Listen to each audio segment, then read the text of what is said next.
Space, the final frontier.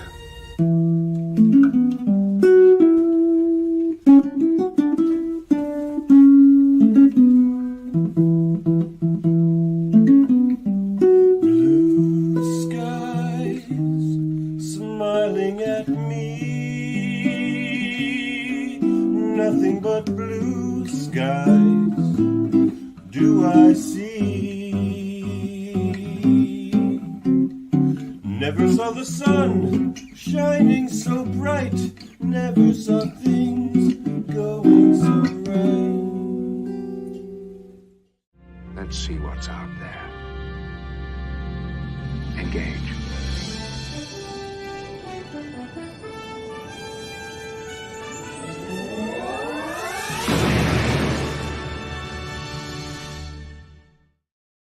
Hello and good evening. Star Trek The Next Generation, Season 1, Episode 12, The Big Goodbye is over. And it has been since January of 1988. But we're just getting started here in this August of 2024. Almost, I guess 30-something years later to talk about this episode of Star Trek The Next Generation as we continue our ongoing mission to watch and discuss all episodes of that show here on this podcast, here on Live Long and Podcast, and hold on to your caboose dicks, because this is all about the big goodbye. We got a bunch of gangsters here ready to break this all down. First up, we got the man himself, Mr. Eel. It's Davan Skelhorn. Eel, Mr. Eel, walked onto a podcast with a pocket full of nothing and a heart full of cold. Cold like the night that fell hard as the rain that makes the mildew and cigar on my coat smell like the ashtray I found my last drink in. And if you listen to any woman in my life, put out the fire, my fire in.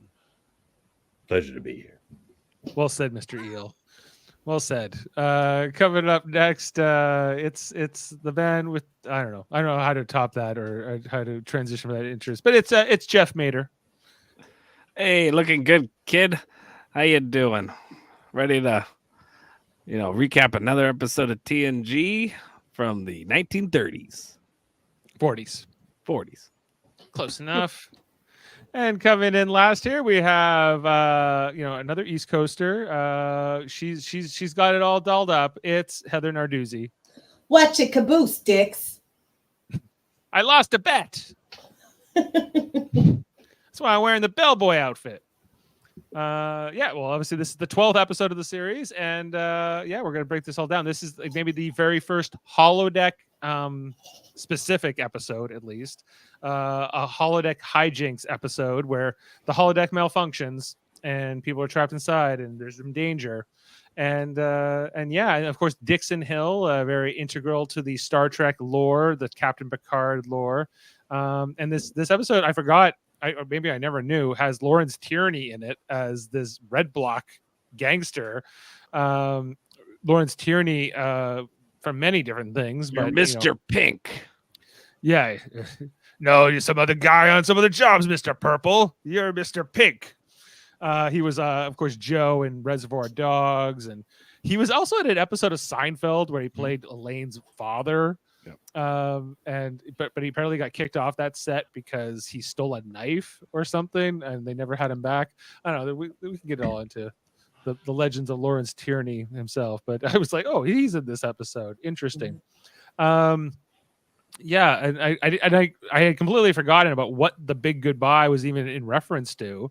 Until you realize it's Dixon Hill speaking, or Captain Picard more specifically, speaking to this holodeck character at the end of the episode. He's like, wait, I'm not real? Are my kids not real? And he goes, I don't know, maybe. And that's sort of where he leaves it. But there's definitely sort of that moral ambiguity around the holodeck right from this very, very early episode. So let's get some impressions around the room.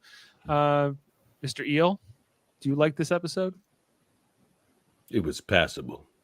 Passable like the kidney stones that arrive every 6 months to remind me of the dirty puddle I've been soaking my feet in since the Jerrys took my boots back in the bombed-out alleys of Gay Perry.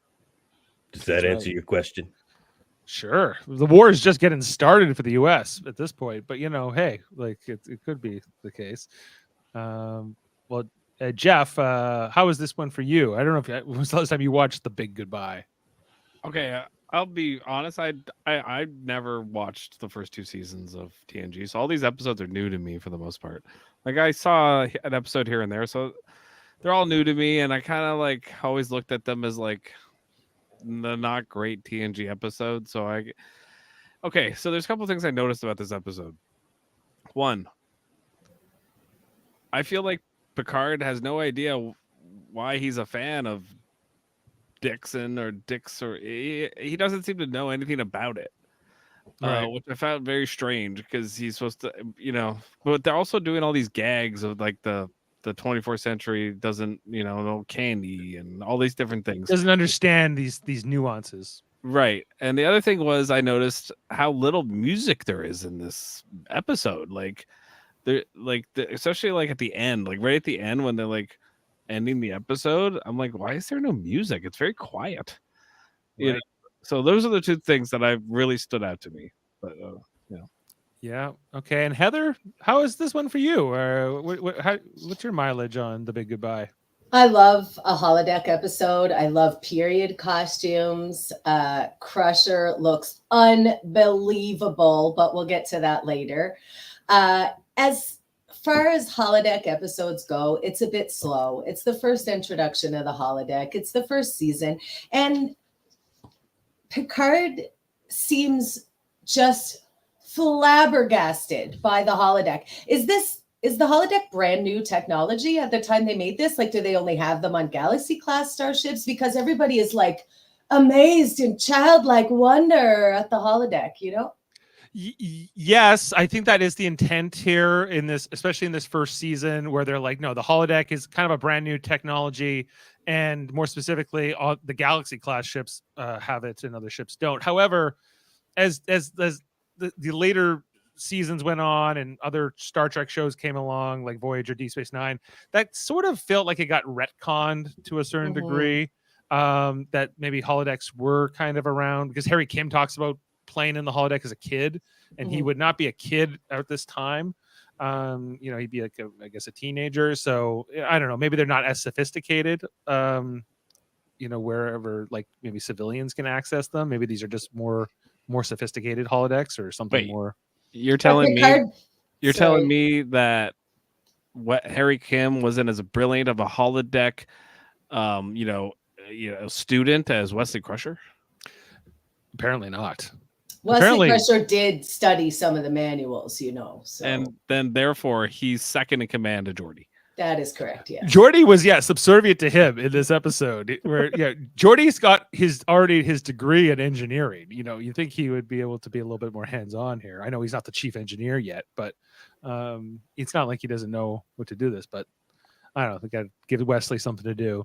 So I agree with Heather that the episode's a bit slow, and I'm like, how many close-ups are we gonna do before we like move out of this room at the end? Because I was conscious of time, and I was like, because I just finished the rewatch right before we went on the air here, and I'm like, okay, like you have a guy bleeding to death on the ground. I think you can move along here. Not a main character, Dave. That's fine.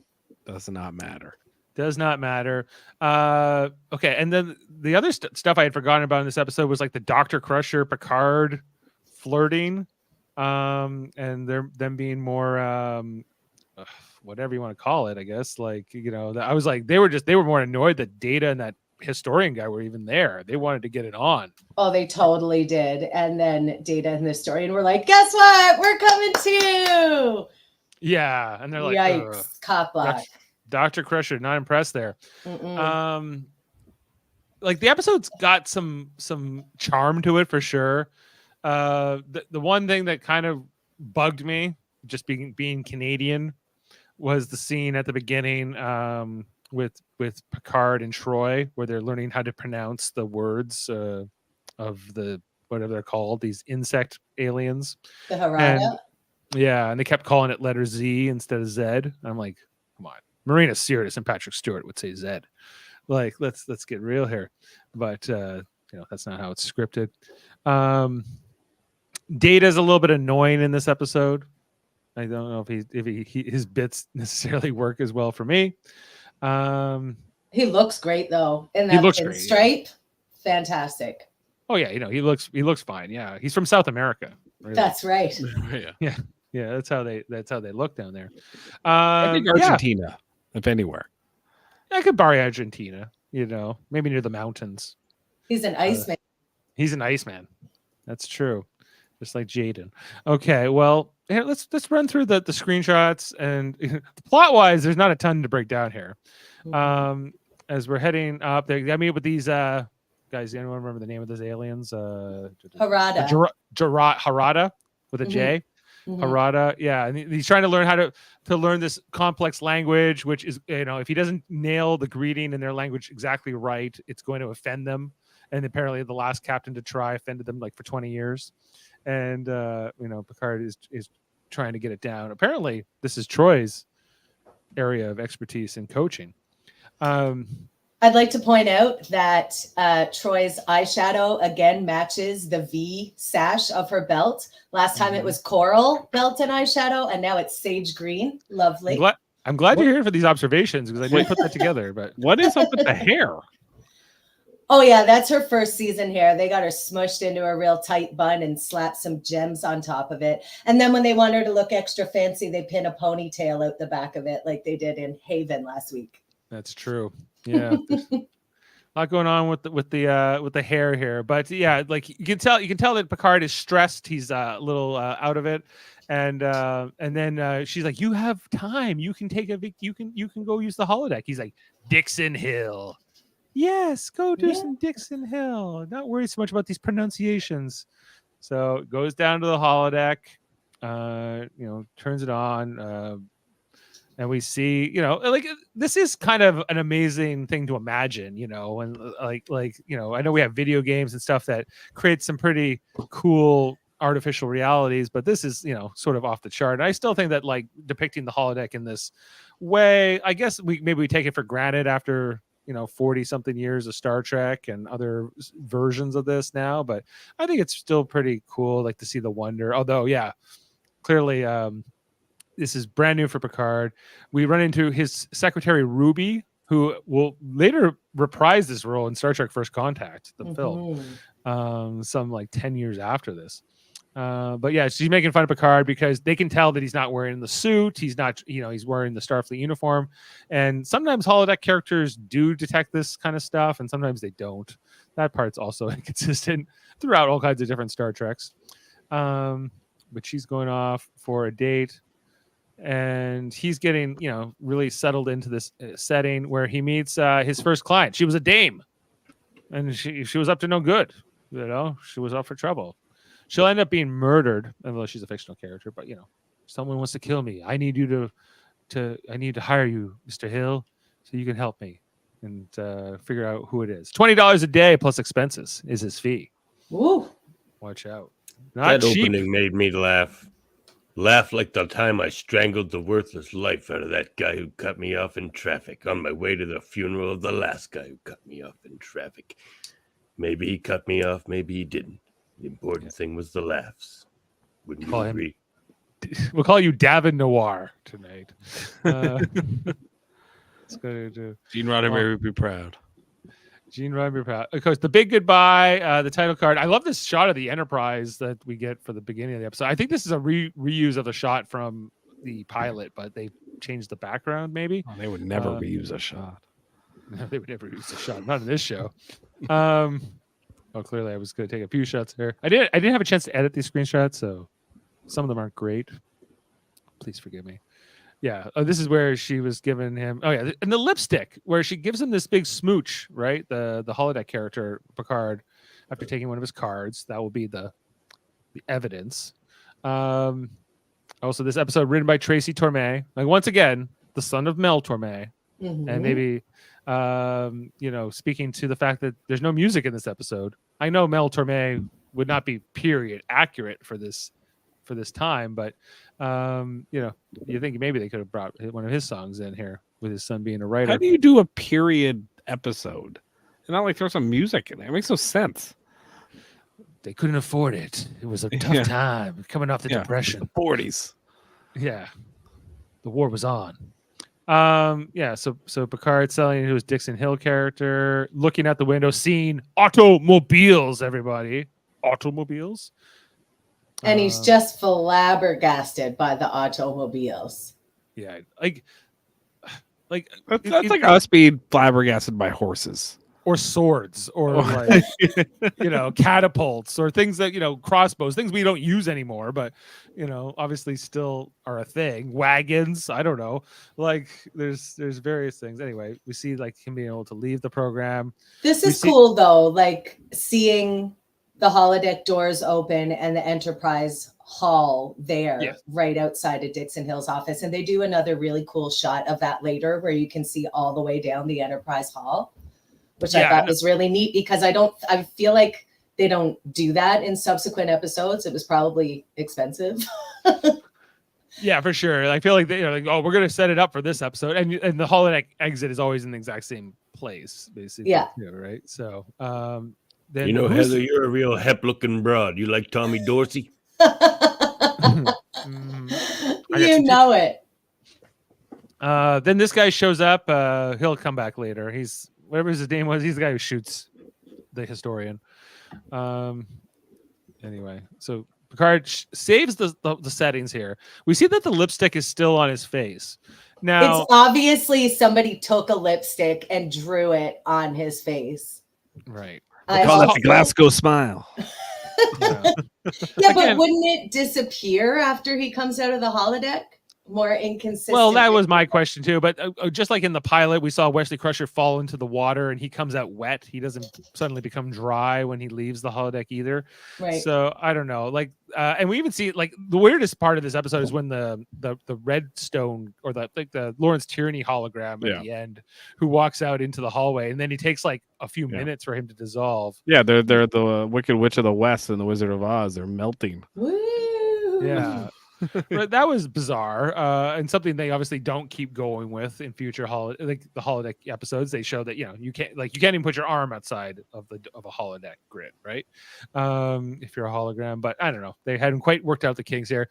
All the other officers noticing that lipstick on Picard's face as he's walking. Like, who's he been having sex with? What's going on? Yeah. Is he Dr. Crusher? Yeah, could be.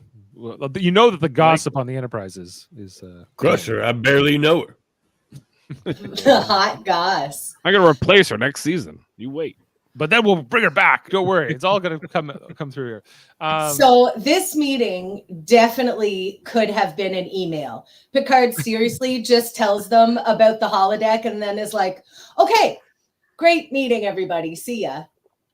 Exactly. He's talking about automobiles, which Worf apparently doesn't know what they are. No. Which I'm like, I think he should know what they are. Why is Wesley in this meeting? Unclear. Okay. Because he's an acting ensign, I guess. He needs to learn about teenage mating rituals. That's also what the use of the cars are. I don't know. This meeting is bizarre. They were here to talk about like their meeting with the Shelley or the Harada. I'm sorry. This is where she takes the lipstick off his face. And then Riker's like, yeah, there's some chemistry there. Riker loves it. Like this is where Picard starts talking about kissing on the holodeck, and Riker had been like, oh my god, this meeting, and then kissing on the holodeck. Riker's like, tell me more. Yeah, he's like, this is better than my flute girls from last week. Yeah, exactly. Yeah, and then he's like, you should come sometime, Dr. Crusher, and she's like, I like that, but he doesn't seem that excited by it when she actually accepts right away. It's not until she's in the dress.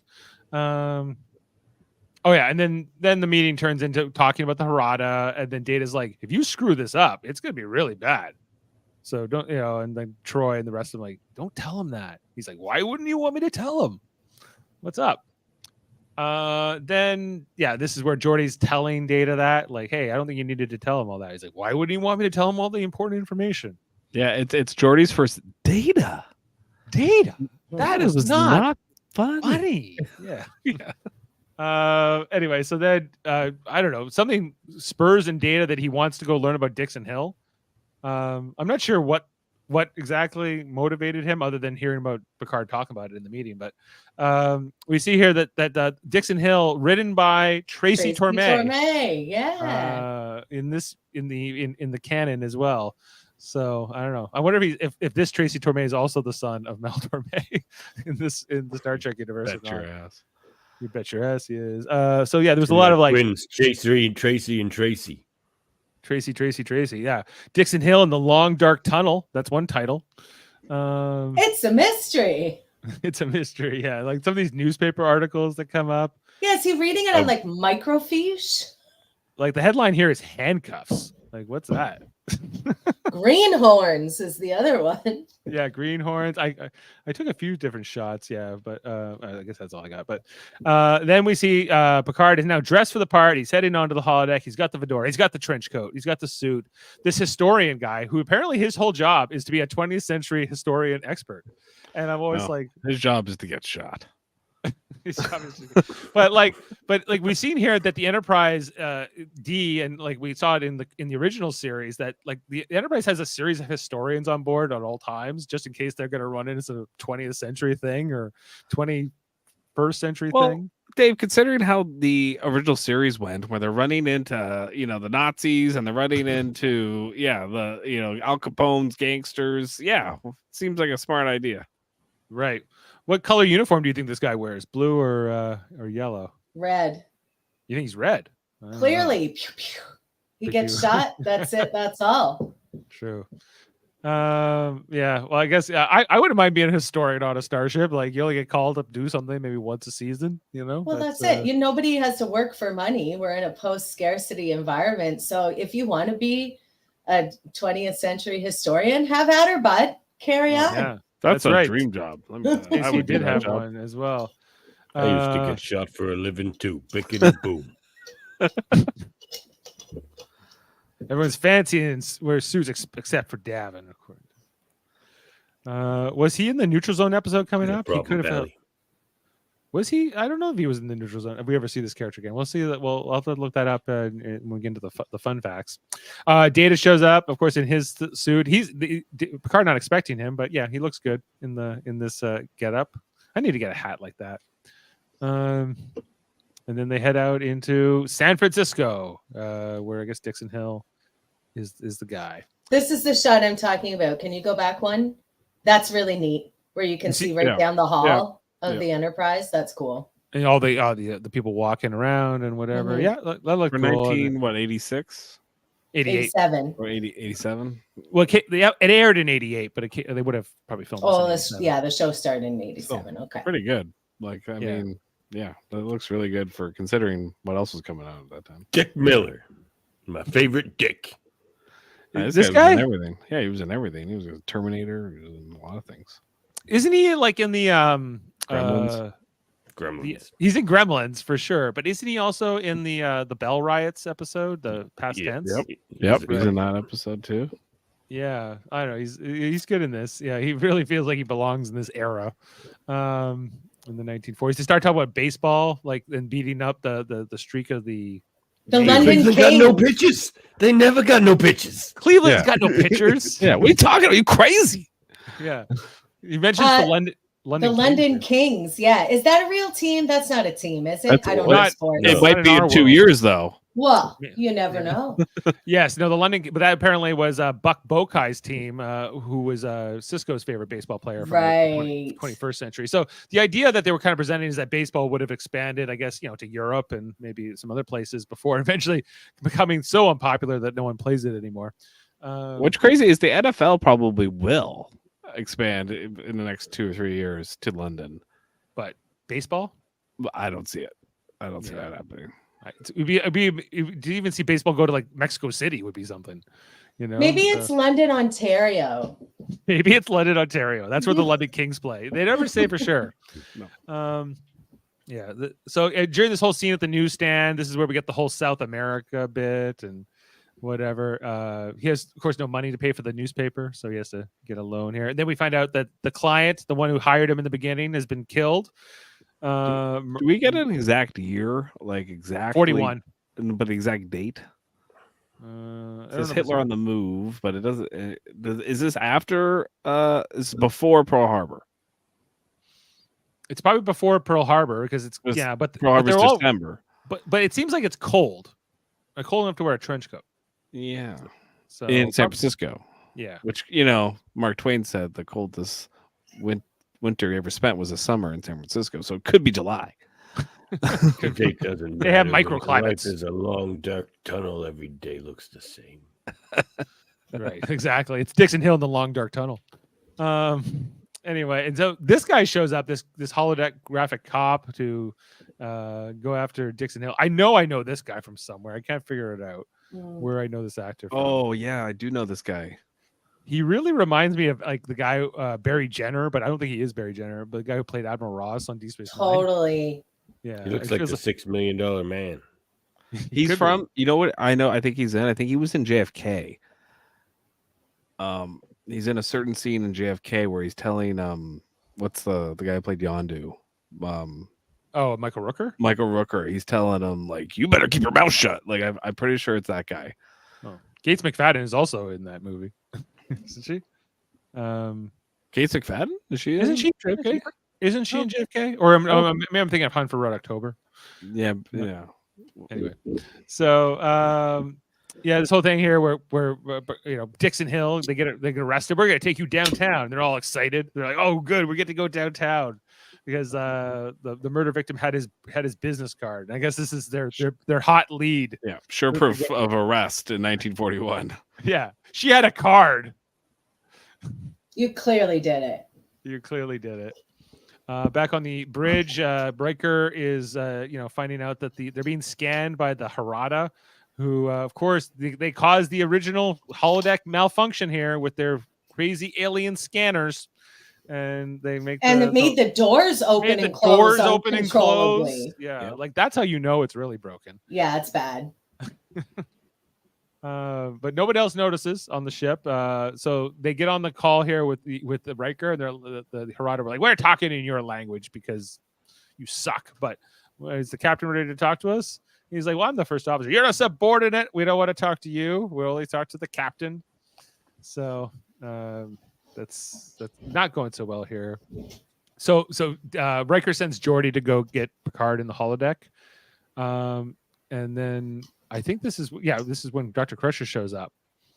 Gorgeous. Yeah, she's got the stockings. She's got the whole thing. She got the gloves. She's going for the hat. The real put together broad. Yeah, she's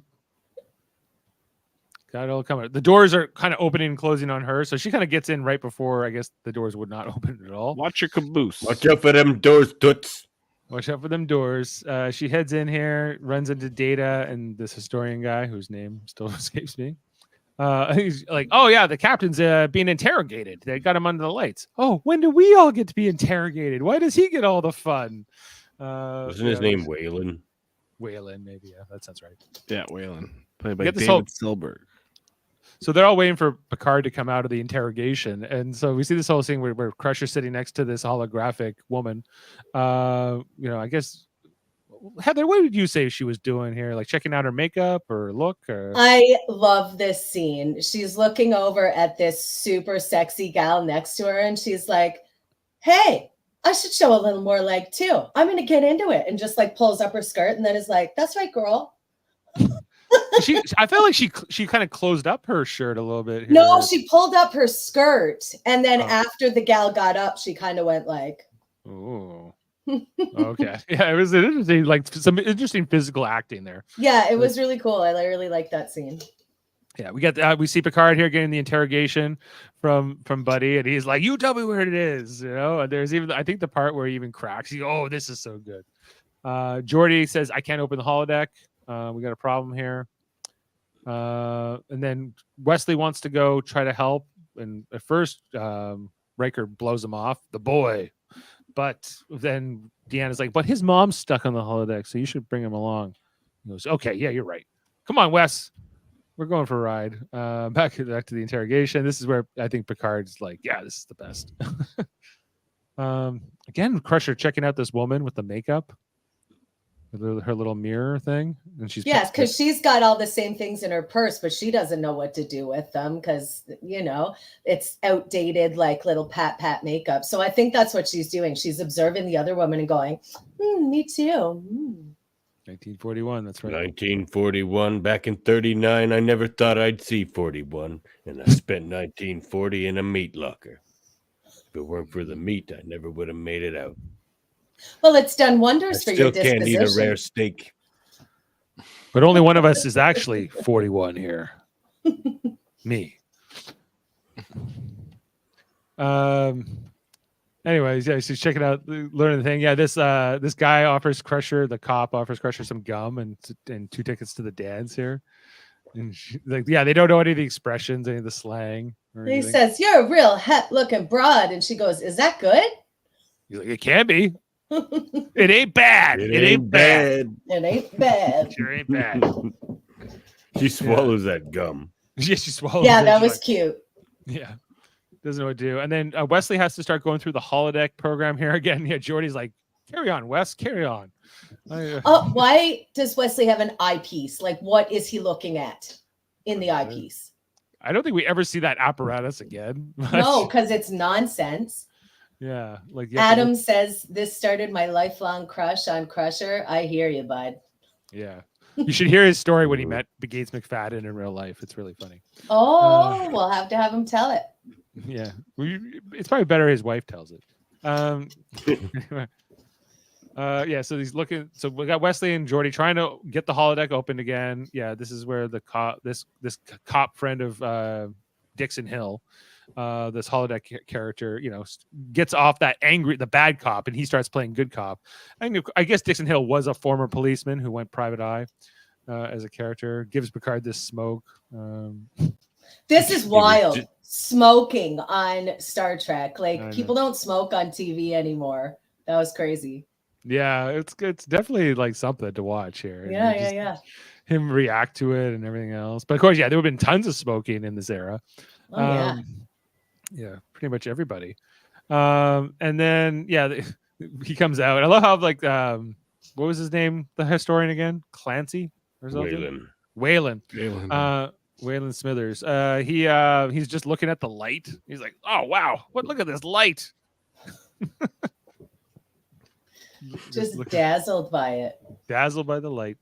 And then we get the whole moment with Picard and Crusher here, where he notices her. I especially love her with those sunglasses. Mm-hmm. And he's like, "Wow, you look good. So do you." And it gets really kind of awkward here. Wow, you got Wayland and Data here going, "Okay, what are we doing, boss?" Because I guess they're gangsters, even though they work for a private eye. And going along with the whole thing. And then this is just a look at Picard and Crusher when they realize, oh yeah, these two are here too. This is a great screenshot that really encapsulates their feelings about what just happened. Yeah, they were totally gonna go in his office and fool around on the desk. Oh, totally. Yeah, it really makes me think of that time like Tiana and Shax in Star Trek Lower Decks were kind of doing like a Bonnie and Clyde thing, I think. In my experience, the only difference between cops and gangsters is the initials on their underwear.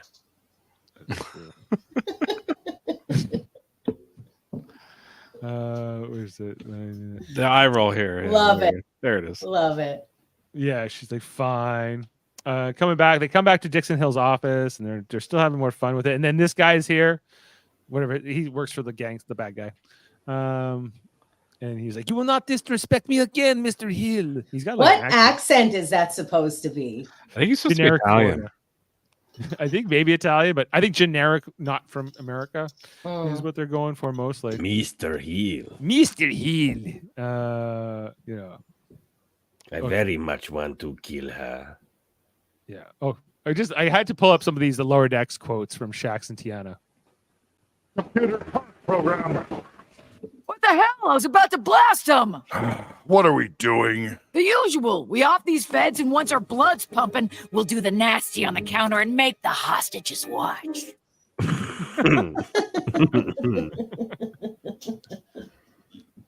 Oh, and her name was Diane in that world. Yeah. So anyway. So yeah, they're trying to get back into the holodeck. Riker's frustrated. This guy, they're going here. They all think it's a laugh. Waylon gets right in this guy's face. He's like, "I'm going to take your gun," and then he's like, "Give me the gun," and then he just shoots him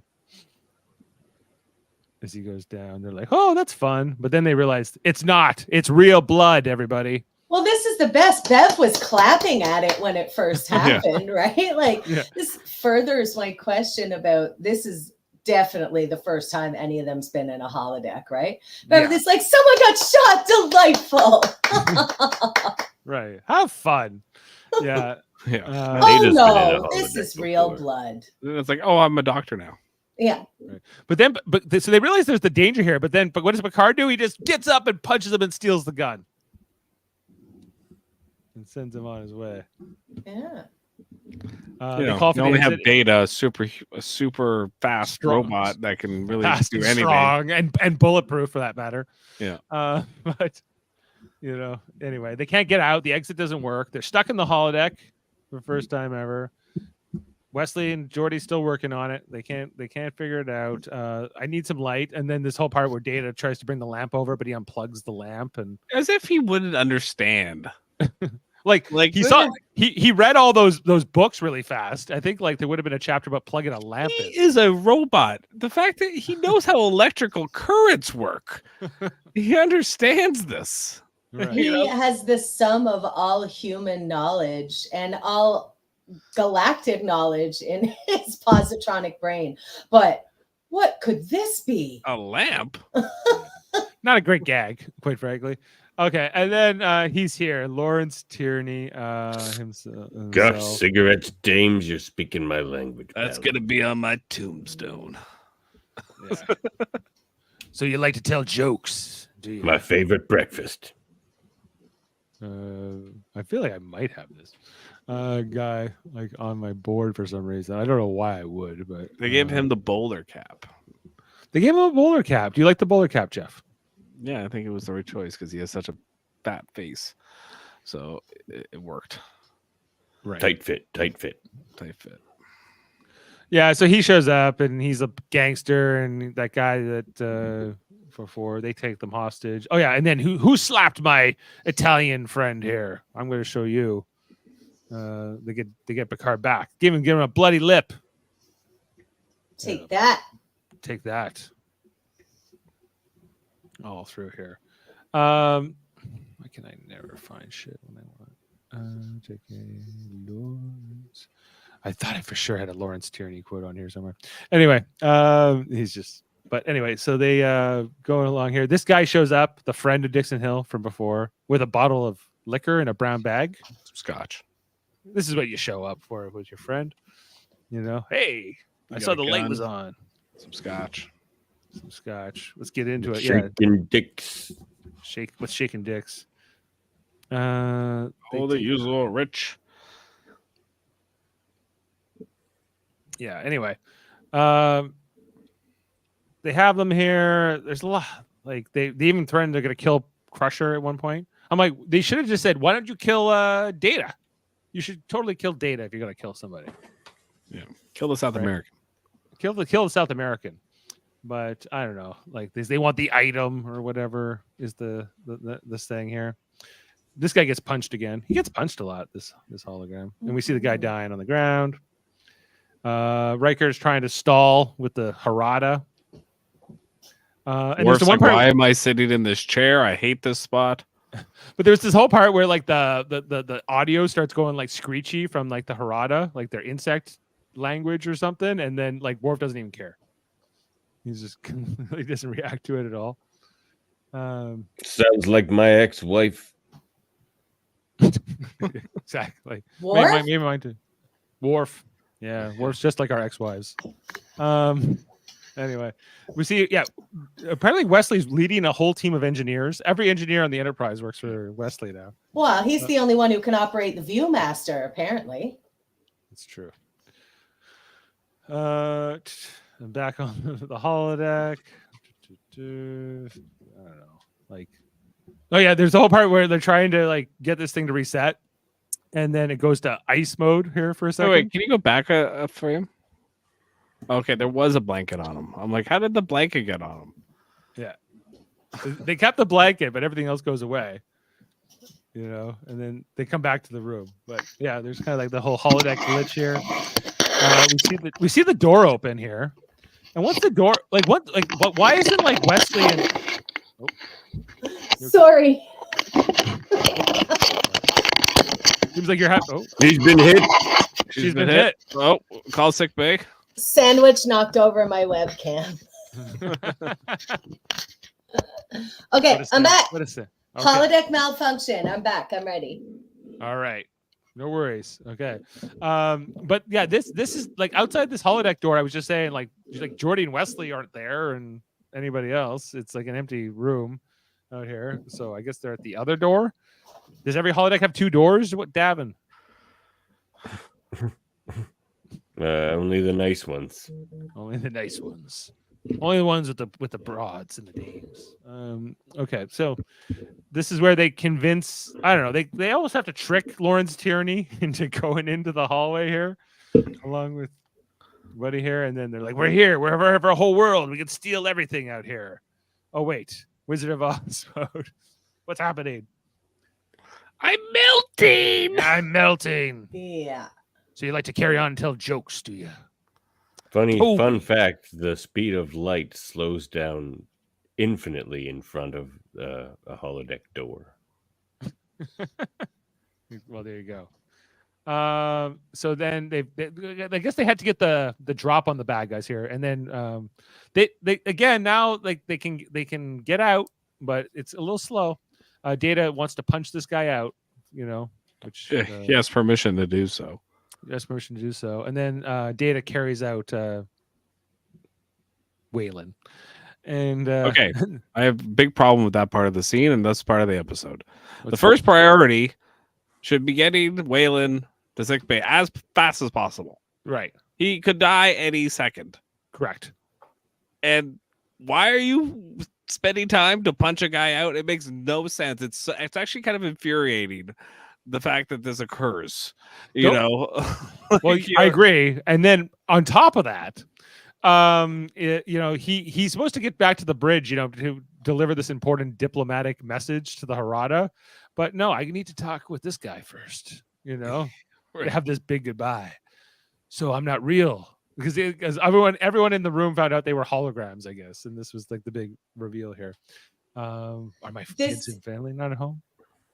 It is super dumb for all of the reasons that you just said, but the way that it's lit and like the smooth jazz kind of piano-y sax soundtrack and like the slatted lighting through the window are very like 40s film noir. That does look really cool. So the content of the scene is dumb, but it looks great. I'm with you. It looks great. It does look good. I'll give you that. Yeah, and like it's nothing about the performances. I'm just like, what? Like it just doesn't make any sense in the story, right? But yeah, so Dixon Hill, Picard walks out, and that guy is left, I guess, to go into oblivion. Then Picard gets to the bridge in his suit. He's here to reveal his Paka. It almost sounded Klingon with his little greeting here, but truly props to Patrick Stewart there, because that was ridiculous, and he attacked it with like all his Shakespearean training. He really gave his all in what would have been super stupid in another actor's hands. Do you know what? Patrick Stewart's like 2 years away from making Dune, and he's like, you know what? I just made the worst rendition of Dune ever. So he's like, this is nothing. He had already been in Dune. Yeah, like that's what I said. Like he's 2 years away from making that movie. No, he's 2 years after. After it's not being after, like 2 years after. 4 years after that. I think it's 84. Yeah, and this is 88 or 87. Yeah. So anyway, so everyone claps for him on the bridge here. I don't know. This is one guy is even taking over for Data. They don't even let Data take his station back right away. And then there's kind of like there's kind of a moment here between Data and Geordi at the end where he's like, I don't know, he says some more slang. And then they keep going here. I don't know, like step on it instead of engage. Yeah. So this is this the precursor to Punch It? Step on it. That's all I can think of. it's kind of like punch it. He's like, no, but he's and this Punch is- it comes from Star Wars, right? No, he says it in friggin' the original Star Trek, the 2009 Star Trek or whatever it was, right? Pike says it. He goes, punch it. But didn't Han Solo say that to Chewie back in Star Wars, like in the 70s? Probably. I don't know. Punch it, Chewie. Yeah, and I think step on it is like era appropriate for this, for like Right. the 40s. I get the reference, but I'm like, is that where the 2009 people got that stupid like why would Pike say punch it? I'm like, Because he's cool, Jeff, okay? all right, fair. It's just something I noticed. I'm like, okay, I thought he was gonna say engage, and then he didn't, and I was No, disappointed. because that's Captain Picard's thing. Everybody has to have their own. Actually, No, when Picard said step on it, I was like, I was expecting engage because he just shut Data up from doing his thing, and then he's like, no, I'm gonna do my thing. You know, I'm gonna do my 40s slang. You're not allowed anymore, Data, and Data shut right up. yeah, in this first season, like even they weren't even necessarily making engage Picard's thing. Like in some of these previous episodes we've watched, Riker sometimes says engage, and I don't know, like it's kind of a little bit inconsistent. But What did Kirk say? He would say On Take engage. us out. Kirk Take us said, out. take us out. Usually, Take us yeah. out. But he also had said engage at one point. I think I don't know. Like then it became this whole thing. Like each captain needs like their catchphrase or Well, something. That's punch more it is so the with worst one. New Trek for sure.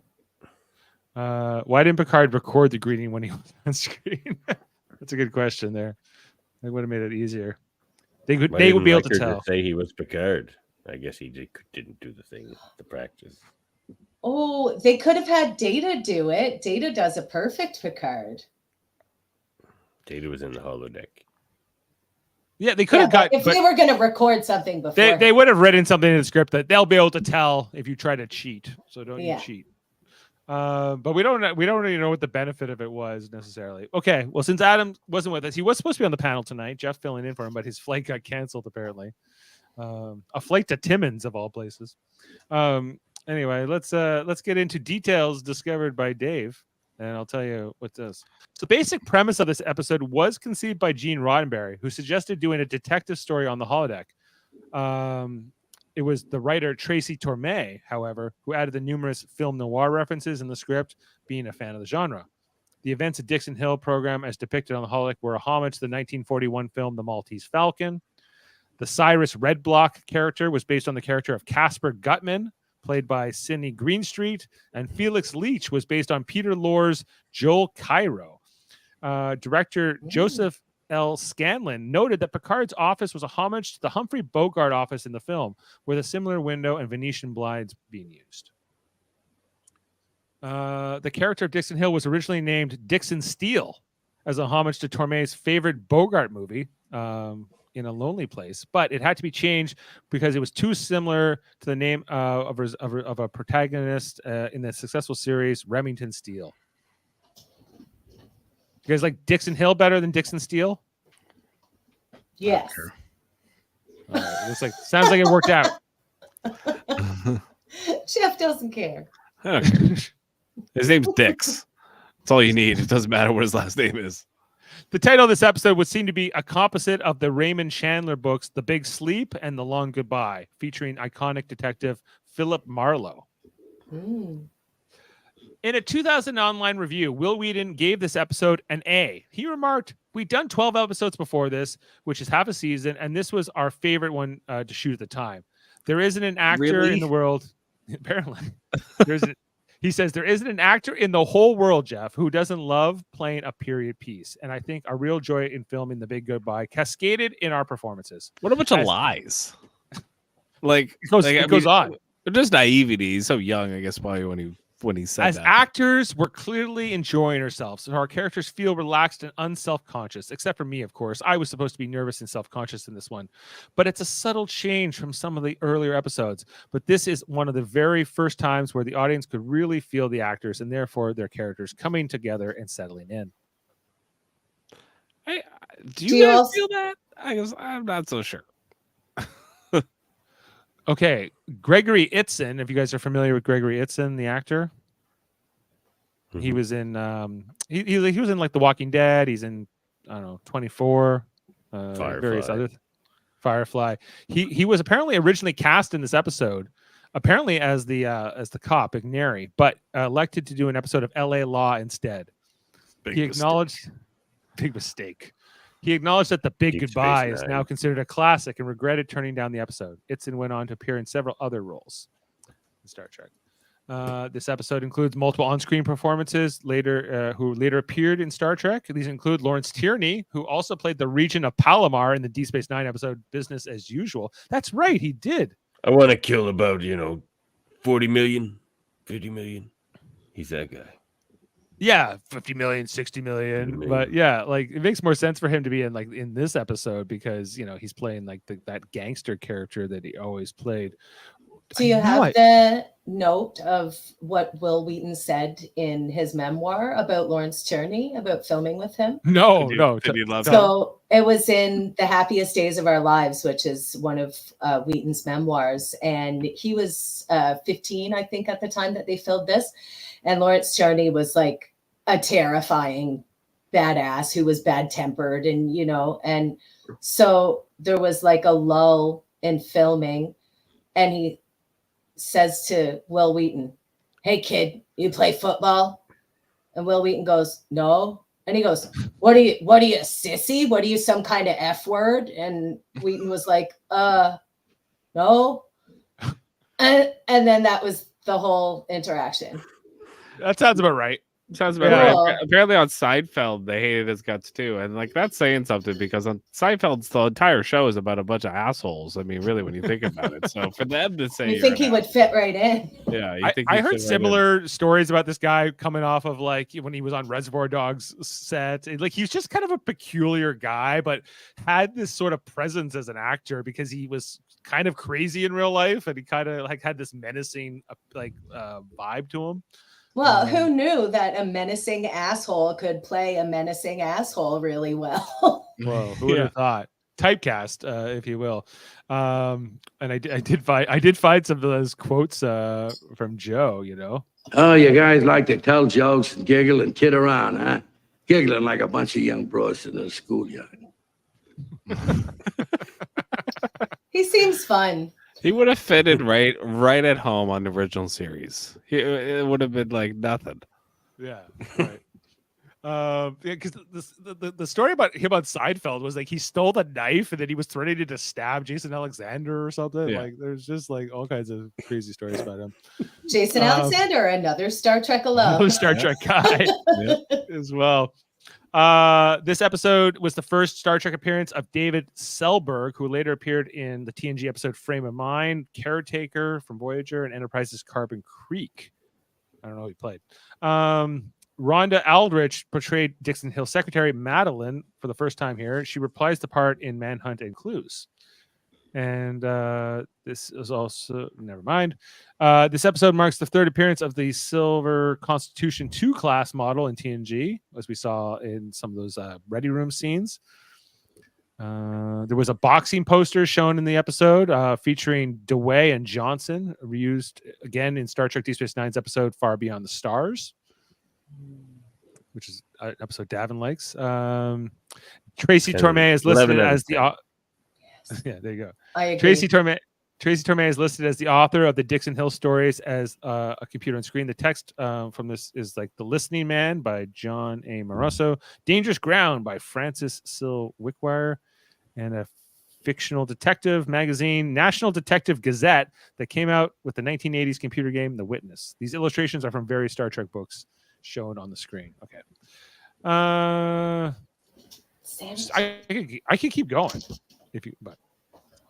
Okay, I think this one's I got one. This episode won a Peabody Award. How the hell does that happen? For writing? I don't know. It's like what is a Peabody Award? I think it's like when you here. Look, it's an honor described to the most powerful, enlightening, invigorating stories of all television, radio, and online media. Really? Yeah. For this episode, I think someone at the selection committee was like, let's give it to Mel Torme's kid. Yeah. Yeah, it's a good kid. He's working hard over there on Star Trek. I got another one. This episode marks the first of many holodeck malfunctions in Star Trek. At one point, this episode was scheduled for production after 11001001. And if this had happened, the computer modifications of the binars would have served to explain the holodeck malfunctions in this episode. But they changed the order, so they couldn't do that. This episode is the first time when holodeck characters become aware that they are holograms. The illustration of characters from Dixon Hill series are from the FASA-based materials. One of the headlines Captain Picard reads is DiMaggio streaks reaches 37. According to the Baseball Almanac, DiMaggio reached that number on June 25th, 1941. There you go, Jeff. So it's supposed to be June. The unnamed baseball player who broke Joe DiMaggio's record for longest consecutive game-hitting streaks was later revealed to be Buck Bokai of the London Kings in the DS9 episode If Wishes Were Horses. And Cyrus Red Black and Felix Leach do not begin to disappear until they have completely exited the holodeck. Subsequent episodes, such as Ship in a Bottle and Voyager's projections, make it clear that a holographic character or object will disappear immediately upon passing the range of a holographic projector. This means that the lipstick on Picard's cheek should have disappeared either gradually or immediately after leaving the holodeck, but it was not the case. This is the only episode that briefly shows Tasha Yar in command on the bridge. And we'll go with one more. Crash the ship.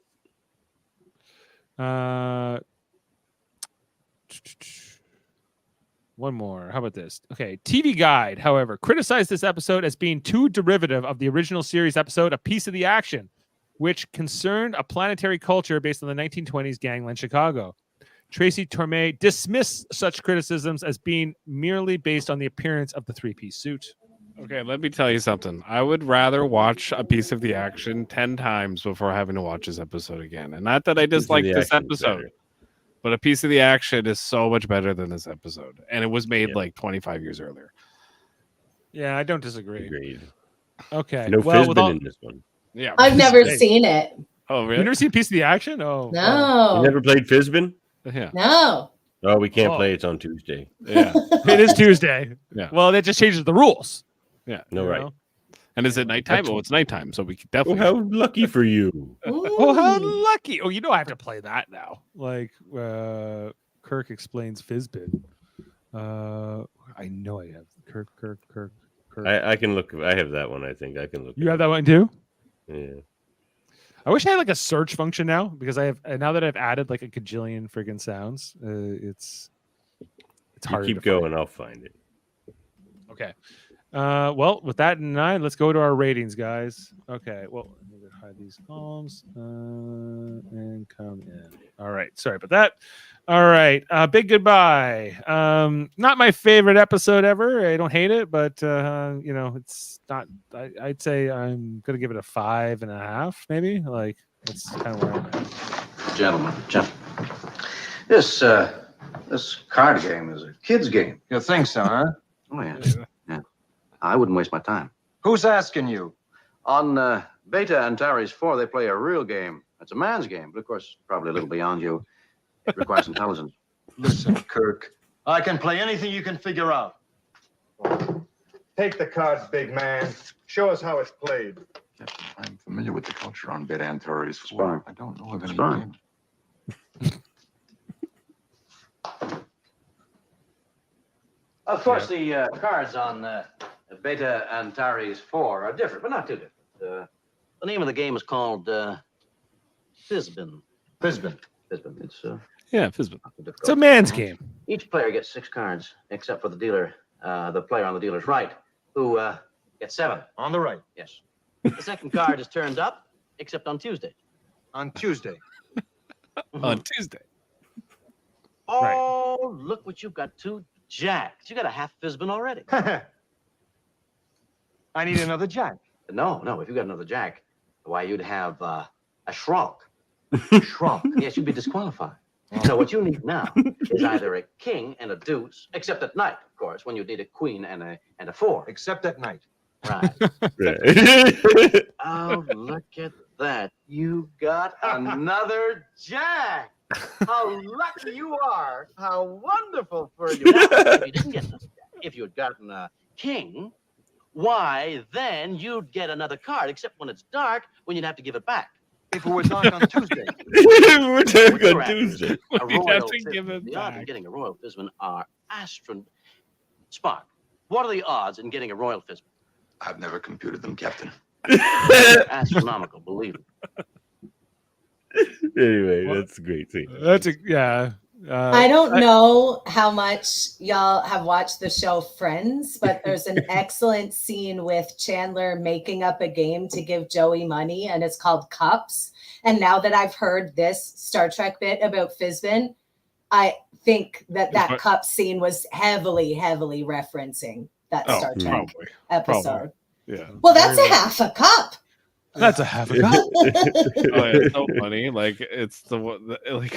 And apparently, William Shatner made it all up, like on the set. Really? He He nails it. It's so good. Like it's really well done.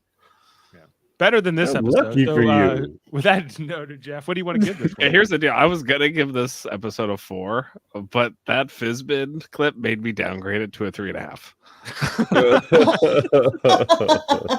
Did you rate a piece of the action originally? Like, Yeah, what did I rate it? It's what Probably gave it a good score. I liked it. Piece of the action. You gave it an 8. Yep. See, I did like it. Yeah. All right. What did I give it? I gave it a 6. Okay. All right. But not on Tuesday. But not on Tuesday. I would give it much better on Tuesday. Okay, Heather, you're up. Well, I mean, I didn't love it. It had its charm. It's definitely had its moments. I'm going to give it a 5. A 5. Okay. Now, Adam would like to say his rating is all because of Beverly Crusher. Takes him back to when he was 16 years old, swooning over her. He's giving a 9 out of 10. Adam's pants give it a 9 out of 10. Listen, you can make your own ratings for whatever reasoning you want. Right. Mine would have had a lower rating if everybody didn't look so hot in their gangster outfits. Exactly. So, floors to you, Davan. What are you going to give it? I'll give it a 6. A score other than Adam. Okay, a 6. Adam's score doesn't count because it's highly encouraged by his boner. A 16-year-old boner of all things. Okay, well, we're averaging a 5.8, everybody, which is the same as the last episode. So hey, all that in place. Our next episode, though, will be data lore. The introduction of lore. Mm-hmm. Who do we have signed up for that one? Right now, I only have Heather signed up for that one. So I don't know, but if anybody's interested, I'll come back if you need me. Okay. We'll have you. Well, you know, it is about brothers, Jeff. Right, so I have to be back. Ah, We're brothers. Yeah, we are brothers. Yeah. We are brothers.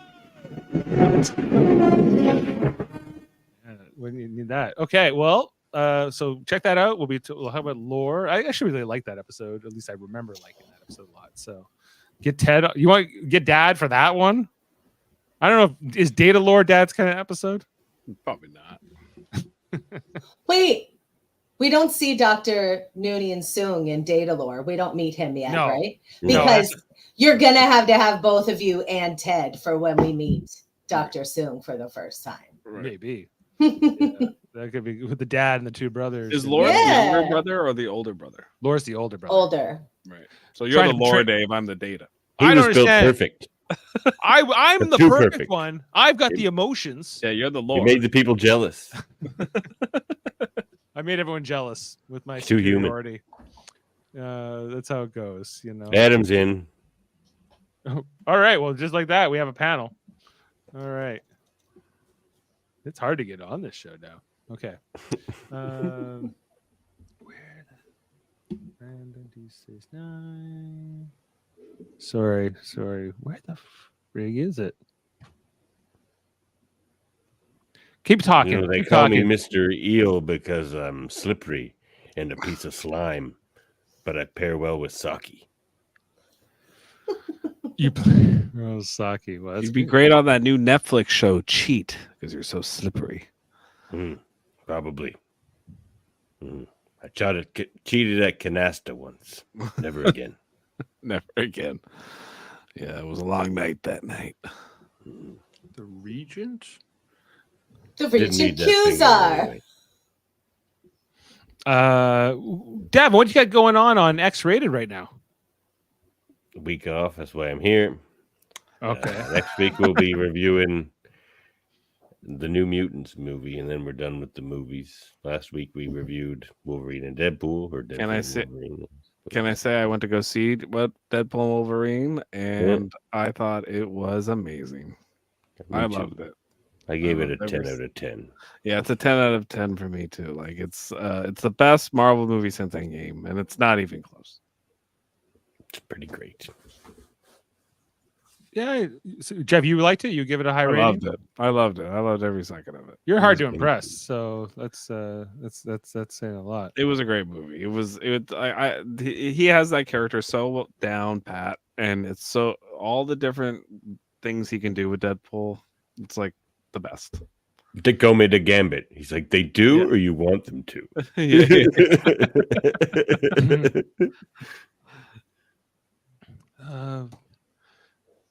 It's so frustrating. Much like Captain Picard's first foray into the world of Dixon Hill, Dave is sadly unprepared. What's Dave looking for? I don't know. I don't know. What are you looking for, Dave? The point is, like Wrap this it up. episode, Wrap it up. Heather, We're he wrapping looks it up. great. And the He content does look great. the content of the episode, not important, but the looks. More important. Well, isn't that why we're here? The looks. Exactly. Okay, I'm ready now, everybody. Thank you for stalling for me. Okay, well, we're gonna wrap things up here for the evening, guys. Thanks to the whole panel for being with us, and the big goodbye. With it all said, okay, head into your Safe game. flight, Have a good flight, Adam.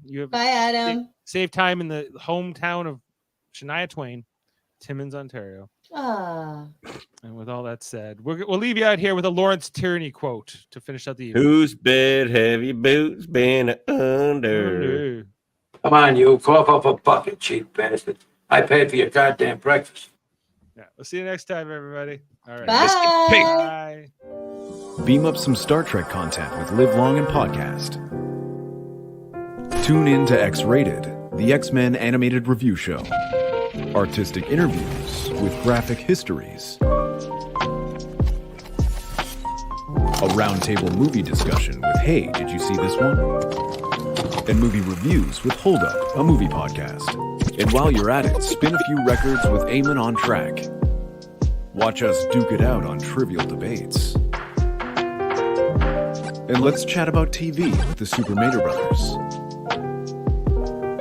It's all here on the United Federation of Podcasts.